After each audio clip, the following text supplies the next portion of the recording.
जो मईशत की अगर आप बात करें तो बड़ी खबर कि पाकिस्तान और IMF के दरमियान बिलाखिर जो स्टाफ लेवल एग्रीमेंट है वो तय पा गया है। अगर आपको याद हो कि इस महीने के आगाज़ में जो पहला रिव्यू मिशन था उस सिलसिले में IMF का एक डेलीगेशन पाकिस्तान आया था। फौरी तौर पर तो स्टाफ लेवल एग्रीमेंट का ऐलान नहीं किया गया था, लेकिन अब ये ऐलान किया गया है और उसके साथ एक नए प्रोग्राम का भी ऐलान किया है IMF ने जो पाकिस्तान को मिलने जा रहा है। वो प्रोग्राम क्या है उस पर भी आगे चल के बात करेंगे, लेकिन आगाज स्टाफ लेवल एग्रीमेंट से करते हैं। और पहला रिव्यू था जो $7 अरब का प्रोग्राम हमने साइन किया IMF के साथ।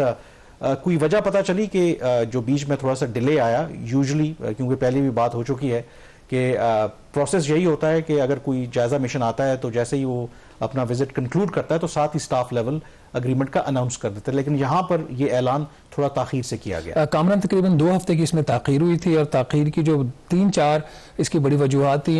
एक तो जो इसका ड्राफ्ट होता है memorandum for economic and financial policies का, ये एक बेसिक प्रोग्राम डॉक्यूमेंट होता है। ये IMF ने लेट शेयर किया था पाकिस्तान के साथ।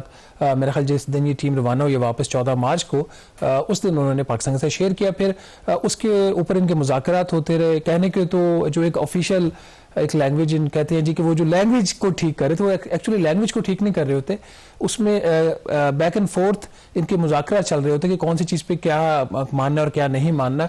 जो बड़े इश्यूज थे जिसकी वजह से ताखीर हुई 2 हफ्ते की, उसमें एक तो जो पाकिस्तान की तजारत को खोलना था इन्होंने, ख़ास तौर पर जो इम्पोर्ट्स हैं, इम्पोर्ट्स के ऊपर जो हमारे टैरिफ्स हैं, अभी एवरेज टैरिफ पाकिस्तान का तकरीबन 6.5% है। वेटेड एवरेज टैरिफ जो है ट्रेड का, उस पर यह तय पाया है कि उसको तकरीबन 6% के ऊपर लेके आएंगे, जिसके बारे में हमने पिछले प्रोग्राम में जिक्र भी किया था। दूसरा जो मसला था वो पाकिस्तान सॉवरेन वेल्थ फंड जो कानून बनाया है पाकिस्तान ने, उसके ऊपर IMF के शदीद तहफ़्फ़ुज़ात थे और उस कानून में पाकिस्तान ने कमिट किया था कि दिसंबर 2024 तक उसमें अमेंडमेंट्स की जाएंगी। पाकिस्तान ने अमेंडमेंट्स नहीं की। जो अमेंडमेंट्स IMF ने प्रपोज की थी उस पर हुकूमत पाकिस्तान को तहफ़्फ़ुज़ात थे, तो उसकी अब जो एक रिवाइज्ड जो है वो उसकी टाइमलाइन तय पा गई है। कानून में तब्दीली जरूर आएगी, लेकिन पाकिस्तान को 1 साल से ज़्यादा का वक्त उस पर मिल गया है। फिर इसके अलावा जो स्पेशल इकनॉमिक जोन्स हैं जो पूरे पाकिस्तान में है, स्पेशल जोन जहाँ पे इंडस्ट्रीज़ के लिए टैक्स मारात होती हैं ताकि वो यहाँ पे वो अपनी इंडस्ट्री लगा सकें, वो उसके हवाले से जब ये प्रोग्राम तय हुआ था सितंबर लास्ट ईयर, तो पाकिस्तान ने कमिट किया था कि इनको एक प्लान देगा IMF को कि जितने भी स्पेशल इकनॉमिक जोन्स हैं इनको 2035 तक ख़त्म कर दिया जाएगा। तो उसके हवाले से एक पाकिस्तान ने स्टडी करवाना थी, वो स्टडी पाकिस्तान नहीं करवा रहा था, उस पर कुछ तहफ़्फ़ुज़ात थे। वो फाइनली इन्होंने IMF के कहने के ऊपर वो स्टडी कमीशन कर ली है। एक फॉरेन कंसल्टेंट फर्म है, उसको हायर कर लिया गया है। फिर बिजली की कीमतें थी, उसके ऊपर कुछ इनके मुज़ाकरात चल रहे थे, वो एक वजह थी, और कुछ प्रॉपर्टी टैक्सेशन से रिलेटेड। तो ये 4-5 बड़ी चीज़ें थी जिसकी वजह से 2 हफ्तों की ताखीर हुई। अगर ये चीज़ें पहले तय पा जाती तो 14 मार्च को IMF की तरफ से इसकी अनाउंसमेंट आ जानी थी, जो खैर अभी ये इस हफ्ते तो डिले है, बट ये डिले इतना ज़्यादा नहीं था जिससे कोई इनको किसी किस्म की कोई अनसर्टेनिटी होती। और जो टोन थी IMF की प्रेस रिलीज की जो पहली आई थी 14 मार्च को, वो भी, और अभी जो इस हफ्ते उन्होंने जारी की वो काफ़ी पॉजिटिव थी। तो उससे मार्केट्स को भी एक मैसेज गया कि ठीक है डिले ज़रूर है, लेकिन कोई ऐसी चीज़ नहीं जिससे चीज़ें ख़राब होंगी। पर जो चीज़ ज़्यादा इंपॉर्टेंट है इसके अंदर वो इसकी जो है जो नया प्रोग्राम साइन अभी होने जा रहा है जिसके ऊपर स्टाफ लेवल एग्रीमेंट हो गया, वो है RSF फैसिलिटी है, रेजिलियंस एंड सस्टेनेबिलिटी फैसिलिटी। बुनियादी तौर पर ये क्लाइमेट से रिलेटेड लेंडिंग है। पाकिस्तान ने IMF से $1.3 अरब का एक नया कर्ज मांगा है, जिसका एक इनका स्टाफ लेवल का तो उसके ऊपर मुआहदा हो गया है, और ये भी जब बोर्ड की मीटिंग होगी तो उसमें ये अप्रूव होएगा। तो इसका मतलब है कि और लेकिन ये प्रोग्राम में एक ये बुनियादी फ़र्क है कि आपको $1.3 अरब डिपेंड करता है कि जो भी शराइत हैं, और ये सिर्फ क्लाइमेट रिलेटेड या डिजास्टर को किस तरीके से बेहतर तौर पर मैनेज कर सकते हैं उसी सूरत में मिलेगा, और over the period of 28 months. ये ऐसा नहीं है कि अनलाइक जो $1 बिलियन की तो जो किस्त है वो जैसे ही बोर्ड अप्रूव करेगा वो आपको जारी हो जाएगी।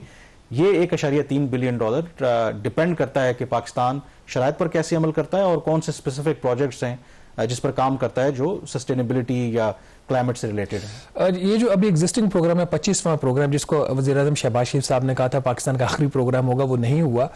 उसमें भी स्वाय एक अपफ्रंट आपको जो ट्रांच मिलती है, बाकी तो ट्रांचेज वो लिंक होती है रिव्यू के साथ। यहाँ पे ये जो RSF है जो कि पाकिस्तान का 26वां प्रोग्राम है, और वज़ीर-ए-आज़म शहबाज शरीफ साहब की ये ख्वाहिश कि 25वां ही आखिरी प्रोग्राम होगा, वो तो खैर उनकी ख्वाहिश पूरी नहीं हुई, हम 26वें प्रोग्राम में चले गए। लेकिन इसका जो 26वां प्रोग्राम इसकी नेचर डिफरेंट है। है 25वां जो प्रोग्राम है वो बैलेंस ऑफ पेमेंट का जो सपोर्ट का हमारा मसला था, हमारे रिजर्व्स कम थे, हमारे डिफॉल्ट होने का खतरा था, उसके लिए लिया गया। और ये जो 26वां प्रोग्राम है ये लिया गया क्लाइमेट से रिलेटेड। अब ये कैसे डिस्बर्स होगा, इसकी दो बुनियादी शराइत होंगी।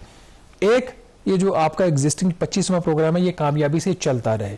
अगर किसी वजह से 25वां प्रोग्राम नाकाम हो जाता है तो 26वां ऑटोमेटिकली टर्मिनेट हो जाएगा, नंबर 1।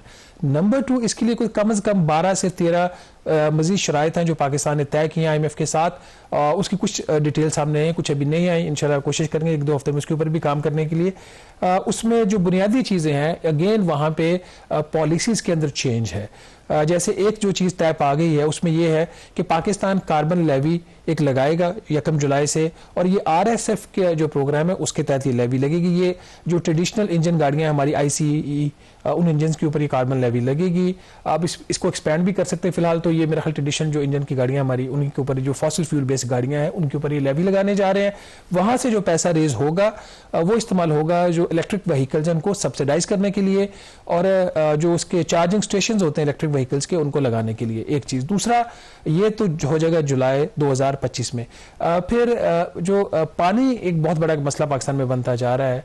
पानी का जो इस्तेमाल है वो इतना एफिशिएंट नहीं है पाकिस्तान में, तो IMF ने हुकूमत पाकिस्तान को ये कहा, ये भी नए प्रोग्राम की शर्त है कि जो वाटर यूजेज चार्जेस हैं उसको पाकिस्तान बढ़ाएगा। वो शायद 2026-27 का जो माली साल है वहां से होगी। इसके अलावा और बहुत सारी चीजें जिसमें इंटर प्रोविंशियल कोऑर्डिनेशन, और फिर ये जो 1.3 अरब डॉलर ये किसको जाएगा, सूबों को भी जाएगा पैसा, और किसको कितना जाएगा, कैसे खर्च होगा, उसके लिए एक पूरा फ्रेमवर्क भी इनको देना होगा। तो ओवरऑल अगर आप देखें तो अच्छी चीज़ है। क्लाइमेट की वजह से दो के पाकिस्तान का तो इतना कंट्रीब्यूशन नहीं है जो मौसमियाती तब्दीलियाँ आ रही हैं, लेकिन हम उन 10 ममालिक में शामिल हैं जो सबसे ज़्यादा क्लाइमेट की वजह से जो तब्दीलियाँ आ रही हैं अफेक्ट हो रहे हैं। तो अगर ये स्टेप्स ले लेते हैं तो आई थिंक वो पॉजिटिव ही इम्पैक्ट डालेंगे। अब इसमें आमतौर पर IMF ही अपनी शराइत बनवाता है। ज़ाहिर है कि IMF आपको कर्जा दे रहा है और ऐसा तो नहीं हो सकता कि हम उससे अपनी शर्तें बनवाएं, लेकिन इस केस के अंदर जहाँ ये स्टाफ लेवल एग्रीमेंट हुआ है तो IMF ने भी कुछ पाकिस्तान की बात मानी है, खास करके जो रेवेन्यू का हदफ था उसमें अब रद्दोबदल की गई है। तो इस लिहाज से थोड़ा सा IMF भी लचक दिखाई और थोड़ा बैकफुट पे गया है। कामरान, ये देखिए, जब से ये बजट आया था तब से हम लोग ये कह रहे थे कि ये जो 12,970 अरब रुपए का टैक्स का हदफ है ये गैर हकीकी है। ये इसके बावजूद कि तकरीबन 1400 अरब रुपए का इजाफी बोझ डाला गया, जिसमें ज़्यादातर बोझ सैलरीड क्लास के ऊपर पड़ा। हम शुरू से ये बात कह रहे थे अपने राइटिंग्स में भी और इस प्लेटफॉर्म से भी कि या तो ये टारगेट रिवाइज होगा या मिनी बजट आएगा, लेकिन इसके साथ ही एक प्रेशर भी था IMF के ऊपर कि आपने टारगेट दिया ही अनरियलिस्टिक है। इन हालात में जब पाकिस्तान की इकोनॉमी ग्रो नहीं कर रही, इन्फ्लेशन रेट भी कम है, तो कैसे ये 40% उसमें इजाफा करेंगे रेवेन्यू कलेक्शन में। तो 26% on an average FPR collection दिखा रहा था, which was quite a good number, बुरा नंबर नहीं था।